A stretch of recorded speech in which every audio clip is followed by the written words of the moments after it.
Okay, part 9 of my diary. So last time I talked about how I kind of fell into my depression, and then I was seeking out help from CJ and Tanner, and how that kind of backfired on me. So the night after Tanner called and told me not to waste his time, and I was mad, so after I finished my homework, I stayed up that night, writing a message, because Tanner said something about me just being desperate for attention, and I felt like they didn't understand my perspective and my side of the story, so I stayed up all night writing a message to CJ and Tanner, trying to explain my side of the whole situation. And I don't think either one of them read it. But whatever. So I didn't get much sleep that night, but the next day I woke up and it was a new day. I was ready to just put it all behind me. So I started eating that day, and I still, I don't know, I would text Tanner and tell him about all the little small victories I was having that day. I guess because I felt like part of the reason he was upset was because he also said something about, I spent all that time on you and you didn't even change. I was trying to show him that I had changed, that I was doing better. But he never responded to any of my attempts to, I guess, reconcile with him. So I got through my workday, then I went home, and it's hard to come back to an empty apartment, especially when you're feeling down. So when I got home, like all of my plans to make dinner and do homework and stuff just kind of fell through. I went home and laid in bed, and that's where I stayed the rest of the night. I was texting Tanner. I told him, look, I'm over yesterday, and if you're ready to move on, I'm ready to be friends again. But he wasn't. I told him I felt he owed me an apology for the way he talked to me the night before, because I didn't agree that, I didn't agree that I shouldn't have gotten help. But he still stood his ground on his point of view. And so I told him, if that's how you're going to be, then I don't want to be friends with you. I think it's disgusting that he would shame somebody who is asking for help out of their depression. Especially coming from someone like him. He's always, he paints a picture of himself where he's, all kind and all caring and compassionate. But I think it's only on the surface. I think he tries to be something that naturally he's not. I don't think he has as much compassion as he thinks he does. So I broke things off with Tanner. And I talked to my cousin Ray that night, and it was because he had posted on my Facebook wall a couple days before, and I had never gotten back to him, so I decided to get back to him and see what he was up to and chat and stuff. And I wasn't sure if I was going to tell him what was really going on in my life at that point, but we did eventually launch into it a little bit, so I told him what happened, and he was sorry for me. And I feel like when you talk to people who love you, they tend to overlook your flaws a lot more. Like I just feel like the fact that I was in the wrong with the cheating just wasn't irrelevant to a lot of the people that I have been talking to.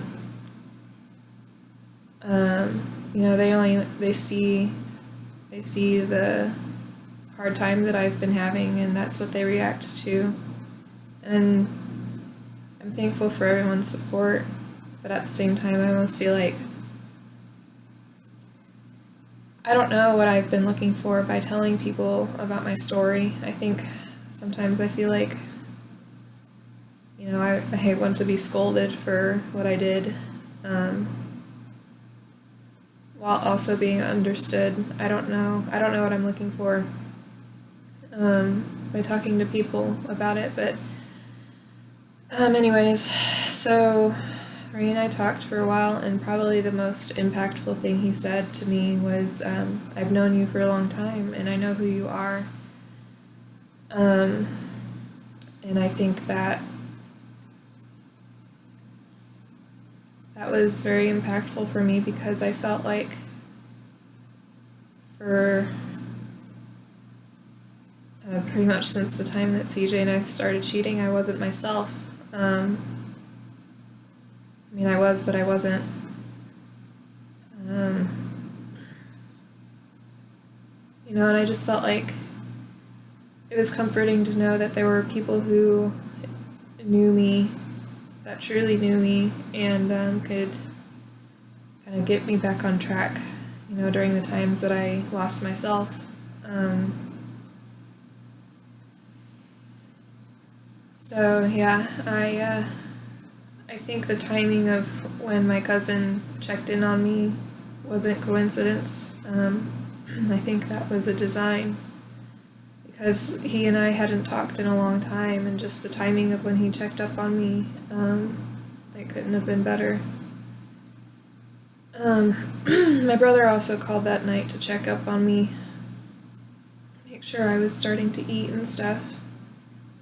And we planned for him to come into Kansas City the next week after my board exam so that we could celebrate together, because at this point I didn't really have anybody to celebrate with.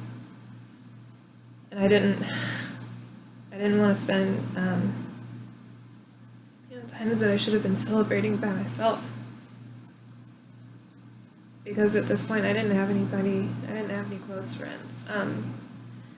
I could have probably found a classmate or two to celebrate with, but I feel like everybody was kind of doing their own thing.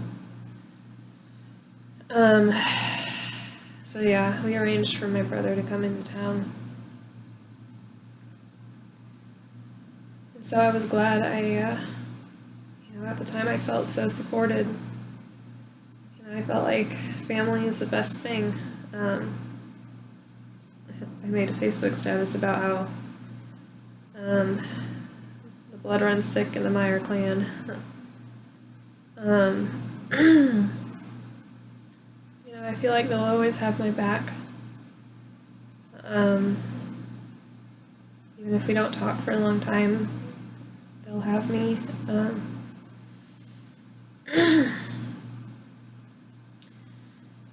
So yeah, I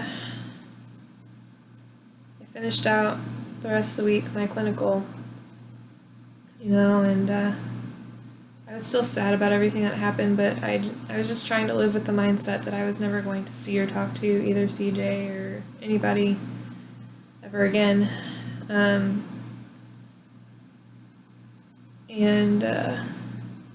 it was hard. I'd be at work and just kind of start crying, and I don't know, like there was nothing particular that would set me off. I think my mind just dwelled on it too much. And yeah, I felt, part of me felt like, after letting go of CJ, sometimes it felt like broken chains and freedom. It felt like my mind opened to possibilities for my life that I didn't realize that I was limiting myself to because of CJ.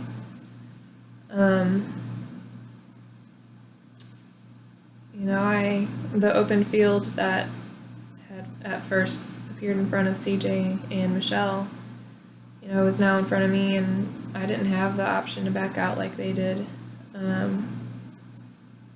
So I knew that being rid of them was good for me, but at the same time, the moments that I felt that elation of freedom were kind of few and far in between. Most of the time I was sad that, I lost the group of people that I had invested my time into for the past 2 years, and that, I don't know, it was just all gone. And,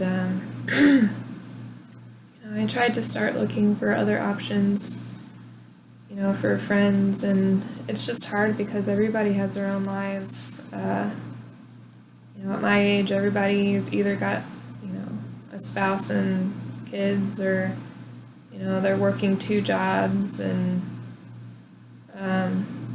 nobody really has the time to spare on, I think, creating new relationships. The spare time that people do have, they want to spend it with,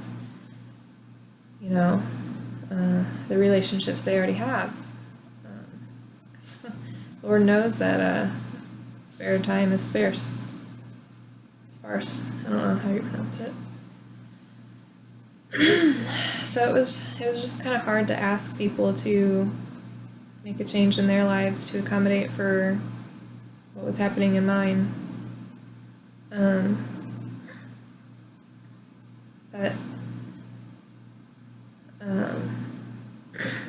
So yeah, with my board exam coming up, I started to get frustrated that my mind still dwelled on the whole fallout and everything that had happened.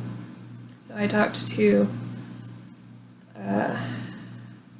one of my friends that's a psychologist about it, and at that point I was kind of tired of talking about it, but at the same time I wanted to get somebody else's perspective, someone who I thought, someone who is a professional and stuff like that. And so I told my psychologist friend about kind of my relationship with CJ and what had happened, and she kind of told me the same thing that Tanner did about kind of manipulative personalities.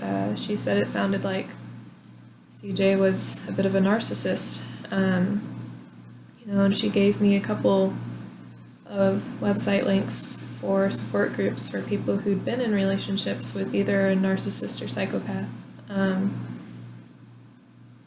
And I think CJ does exhibit narcissistic behaviors. I don't know if he's fully a narcissist, but he does have behaviors like one.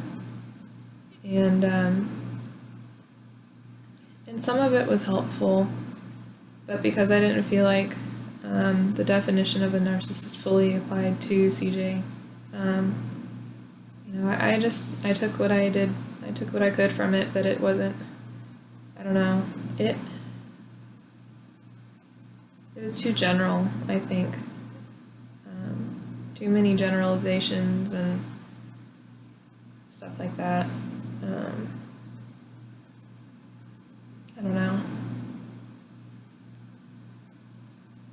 And, well, she also told me to help me focus on the boards just to start exercising. She told me exercise was going to be my best friend, so I started exercising, going on runs, and making plans to go out to parks and just kind of explore the KC area some more, just because all my time there, I really didn't get a chance to explore it as much as I would have liked.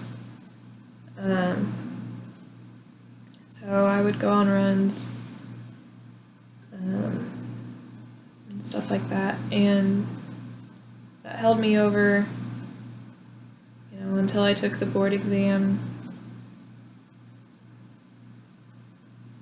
And so I took the board exam. My brother got into town, and we eventually got out to go celebrate, and we had a good time. I did some karaoke, and we drank, and my brother made me drink a lot. I never want to take another shot of Jaeger again. That stuff's nasty. And he's all about the Jaeger. I don't know why. It's gross. But anyways, so I was super drunk that night, and I had gone through and deleted all of CJ's and Tanner's and Michelle's. I deleted their phone numbers, and then I went through and deleted all of my phone history with them because I didn't want my phone to have any memory of them.